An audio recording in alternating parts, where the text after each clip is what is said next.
Olá turma, tudo bem? Professor André Eduardo e hoje, pessoal, assunto novo, forças intermoleculares, parte 1.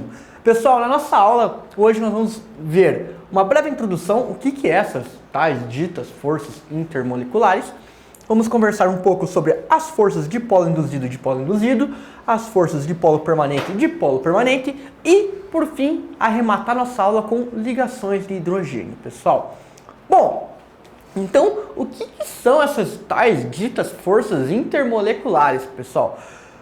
Seguinte, a matéria possui estados físicos, concorda comigo? Concorda? Ela possui estado sólido, estado líquido e estado gasoso. O que caracteriza cada uma desses estados físicos da matéria são as interações que as moléculas que constituem aquela matéria fazem uma com as outras. Pessoal, quanto maior for a interação, ou seja, quanto maior for as forças intermoleculares que essas moléculas estão realizando umas com as outras, maior a coesão dessas moléculas, ou seja, mais perto uma das outras elas vão estar, consequentemente mais difícil desvencilhar uma da outra. Isso acarreta no quê? Em quais fatores? Ou seja, para você desvencilhar uma da outra é mais difícil, então você vai ter que fornecer uma maior energia. Se você fornecer maior energia, aí traduz como isso em química? Aumentando o ponto de fusão e o ponto de ebulição dessa estrutura. Pessoal, no sólido quanto no líquido, para a matéria estar nesses estados físicos, existe essa interação. Lembra que a gente estuda sobre os estados da matéria, que verifica lá que o estado sólido possui forma, porque as moléculas possuem uma baixa liberdade de movimento, uma alta interação umas com as outras, enquanto que no líquido é uma interação um pouco menor, mas ainda existe, e no estado gasoso a interação é mínima, pessoal. No estado gasoso as moléculas estão de forma desordenada, certo?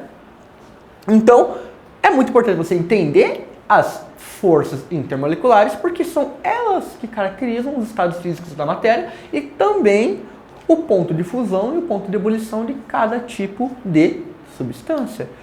Visto isso, pessoal, a primeira força que tem que conversar é a força de polo induzido, também conhecido muito como forças de Van der Waals ou forças de London. E o que são essas forças, pessoal? Lembra que a gente conversou lá sobre densidade eletrônica e tudo mais?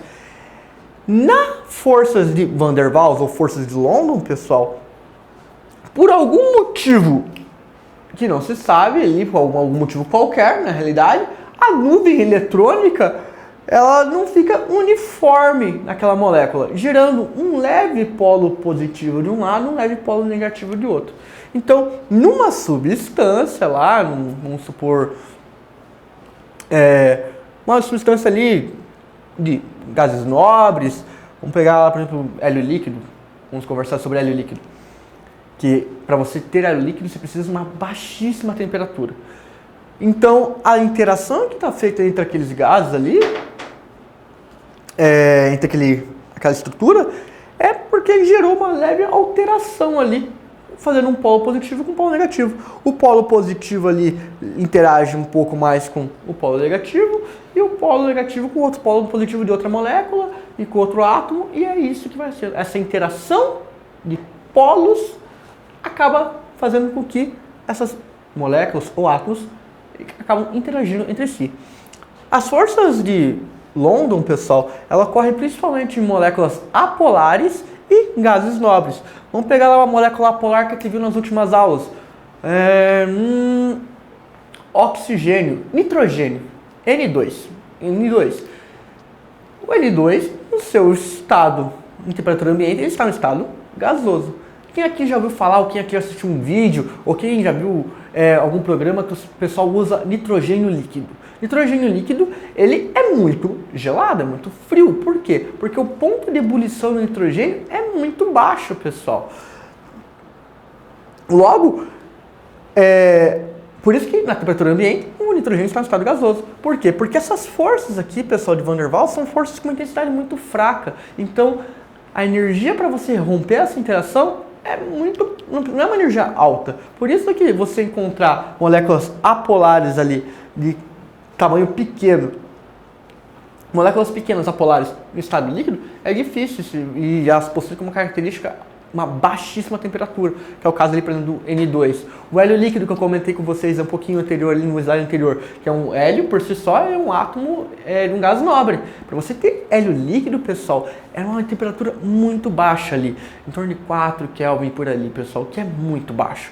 Então, características de forças de Van der Waals ou forças de London são, ocorrem entre moléculas apolares ou gases nobres, possui uma intensidade muito baixa, pessoal, muito fraquinha. Qualquer energia ali que você fornece já é capaz de alcançar, romper essas interações, certo? Então, isso, vamos partir para a próxima interação, que são as forças de polo permanente e de polo permanente, que também são conhecidas como forças de polo, pessoal. O que são essas forças? Elas já são forças que ocorrem em moléculas polares. Então, se a molécula é polar, pessoal, lembra comigo lá? Que ela vai ter uma parte da molécula com uma carga negativa, um polo negativo, e uma outra parte da molécula com um polo positivo. De tal maneira, então, que essa interação de polo, ela é feita de que o polo negativo de uma molécula interage com o polo positivo de outra molécula. E o polo negativo dessa molécula possui a interação com outro polo positivo de outra molécula e por aí vai, pessoal. São interações um pouco mais fortes, são interações bem mais fortes quando comparado com forças de Van der Waals. E você tem que, toda vez que você verificar que tem uma molécula apolar, uma molécula polar, você vai verificar então que ela ocorre essa tipo de ligação de polo, pessoal. Tem diferença de molécula polar, vai ter um polo positivo, vai ter um polo negativo, o polo positivo vai interagir com o polo negativo de outra molécula e por aí vai, pessoal. Visto isso, o último tipo de ligações que nós vamos ter, de interações, são as ligações de hidrogênio, ou também conhecido como pontes de hidrogênio. E, pessoal, elas são nada mais ou menos que uma força de polo permanente, só que com uma intensidade muito alta, pessoal. Toda vez que você vê um hidrogênio ligado a um átomo eletronegativo de raio pequeno, ou seja, hidrogênio com flúor, hidrogênio com oxigênio, hidrogênio com nitrogênio, você vai verificar, pessoal, que pontos de hidrogênio vão ser formados. E o que é isso? Um exemplo clássico aqui, ó, a água. Por isso que a água possui um ponto de ebulição tão alto, de 100 graus Celsius. Por quê? Vamos desenhar aqui, ó.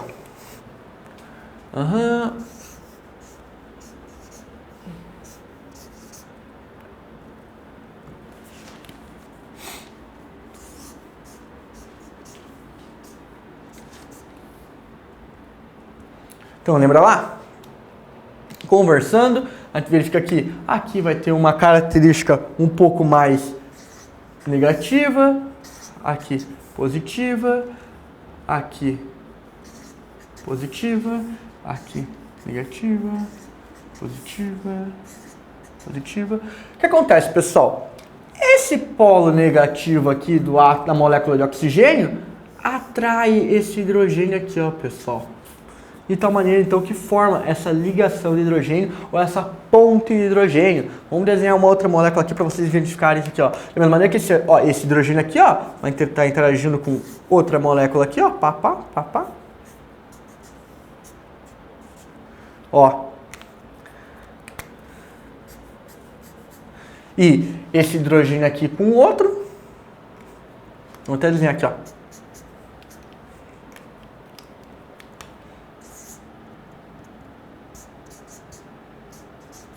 Quando a gente fala de forças intermoleculares, não são ligações, pessoal. São interações. Então, pelo fato do hidrogênio nesses átomos estar ligado a um átomo muito eletronegativo de raio pequeno, oxigênio, por exemplo, nitrogênio outro, ou flúor, outro exemplo, a discrepância ali um lado da molécula fica muito negativo, outro lado muito positivo, e ocorre essa interação entre essas estruturas, pessoal. Então, toda vez que você vê um hidrogênio ligado a flúor, oxigênio ou nitrogênio, pode verificar que ele vai formar pontos de hidrogênio, pessoal.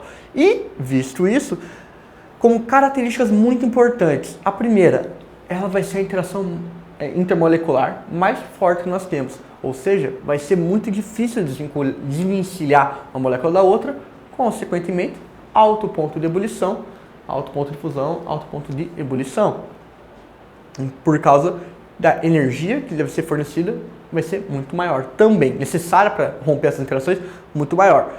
Não é só o exemplo ali da água, nós temos, por exemplo, ali, ó, o CH3, ó, o metanol ali, pessoal, o metanol com a água. O metanol também possui um hidrogênio ligado a um oxigênio, e esse hidrogênio vai sim, por exemplo, fazer uma ponte de hidrogênio ali com uma molécula de água. Posteriormente, a gente vai verificar que a questão de solubilidade, por exemplo, ela é dada por essas características, pessoal. A gente comentou em polaridade, na aula de polaridade, sobre a questão de solubilidade. Agora, nessa questão aqui, nós vamos entender que essa solubilidade ela é dada a essas características de interação, beleza? Interação entre forças intermoleculares. Isso é visto que cai naquela questão que nós comentamos, semelhante dissolve semelhante, beleza? Então, já que nós vimos as forças de London, ou Van der Waals, ou dipolo induzido e dipolo induzido, nós vimos também as forças de dipolo-dipolo, dipolo permanente e dipolo permanente, e as ligações de hidrogênio. Vamos resolver alguns exercícios para nós estabelecermos esses conceitos, beleza? Então, o primeiro exercício aqui, ó, exercício 3.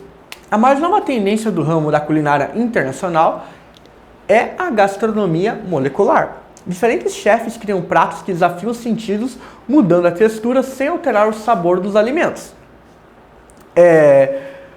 Por meio de técnicas químicas que beiram a alquimia.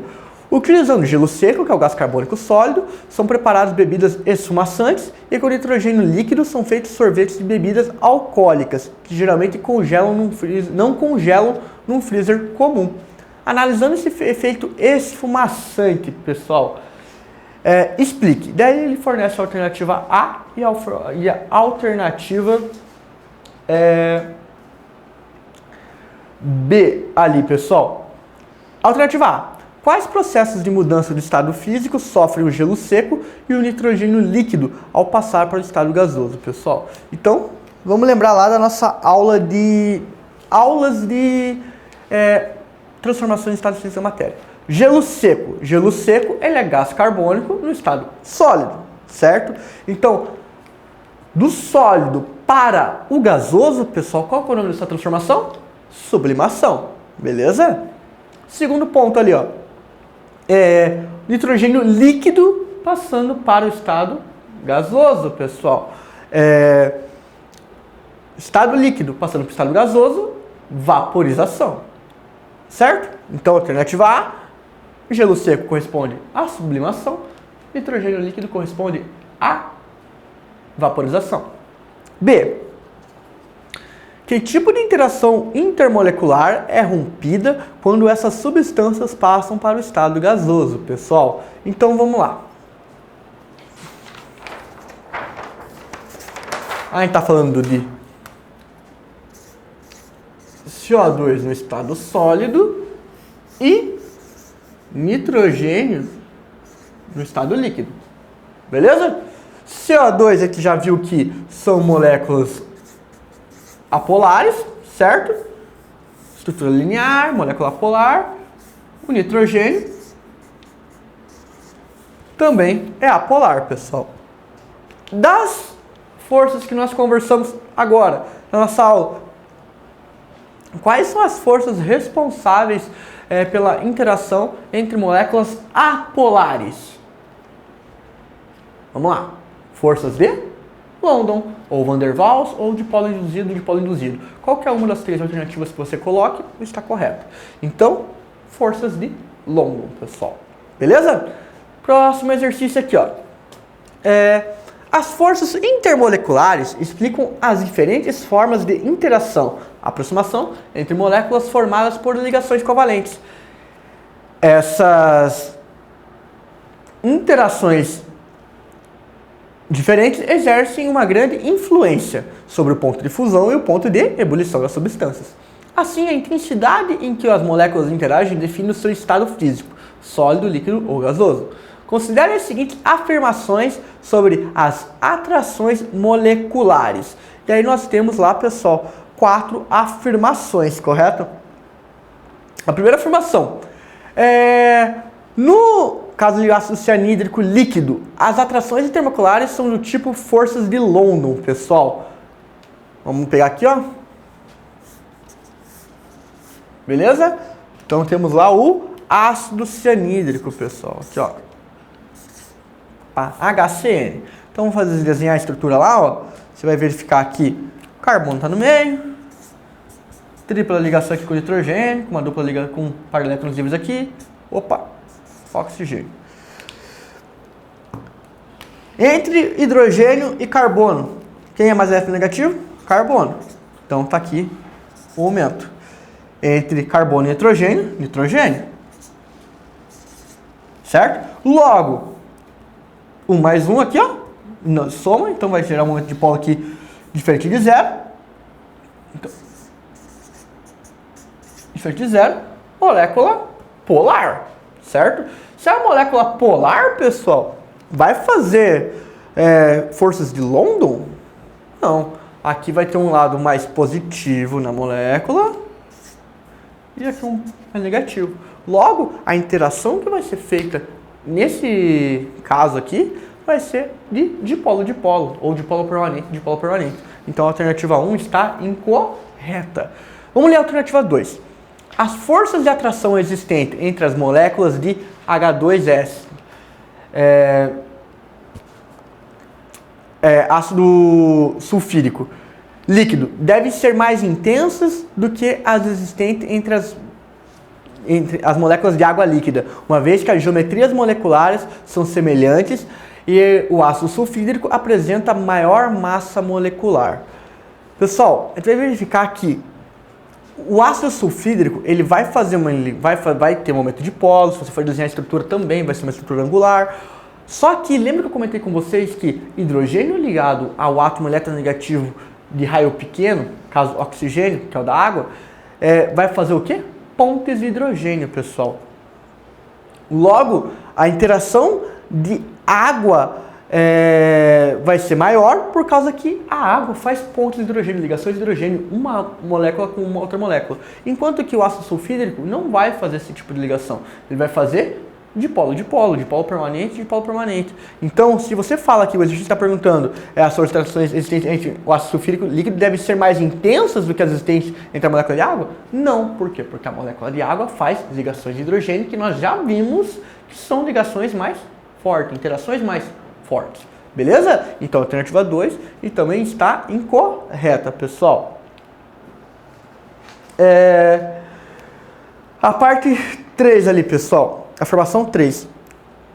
O vapor de água não apresenta pontos de hidrogênio, pois essas ligações são rompidas na vaporização. Você afirmar que não apresenta pontos de hidrogênio não é porque ocorreu a mudança do estado físico que você anulou tudo as interações. Você diminui consideravelmente elas. Então está aqui falando, o vapor d'água não apresenta pontos de hidrogênio, pois essas ligações são rompidas na vaporização. É incorreto você afirmar dessa maneira, porque existem poucas interações, mas ainda existem. Não existe, você afirmar que rompeu tudo é muito generalizado. Então, vapor de água apresenta poucas pontos de hidrogênio, porque a maioria foi rompida durante o processo de vaporização. Mas falar que tudo não apresenta, não, é muito generalizado. Beleza?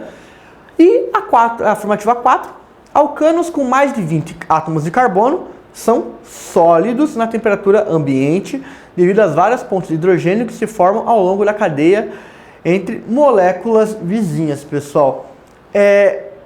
Concordo, mais de 20 alcanos são sólidos na temperatura ambiente devido às várias pontes de hidrogênio? Não, porque vai aumentar, quanto maior a cadeia carbônica, nós vamos ver na próxima aula, que a massa molecular influencia sim as interações, de tal maneira então, que vai facilitar ali, aumentar o ponto de fusão, o ponto de ebulição das moléculas. Porém, você afirmar que em alcanos, o que são alcanos? Lembra lá? São hidrocarbonetos. Hidrocarbonetos o quê? Carbono e hidrogênio. Hidrogênio, ele está ligado ao carbono, mas o carbono não é um átomo eletronegativo de raio curto. Tão eletronegativo de raio curto. De tal maneira, então, pessoal, que afirmar que são pontos de hidrogênio é incorreto. Na realidade, você vai verificar que alcanos eles vão realizar, são moléculas apolares e eles vão realizar a interação de forças de Van der Waals, forças de London entre si. Na próxima aula nós vamos conversar um pouco mais sobre as influências da massa atômica nos pontos de fusão e ponto de ebulição e nessas interações. Beleza? Então, também está incorreto. Beleza?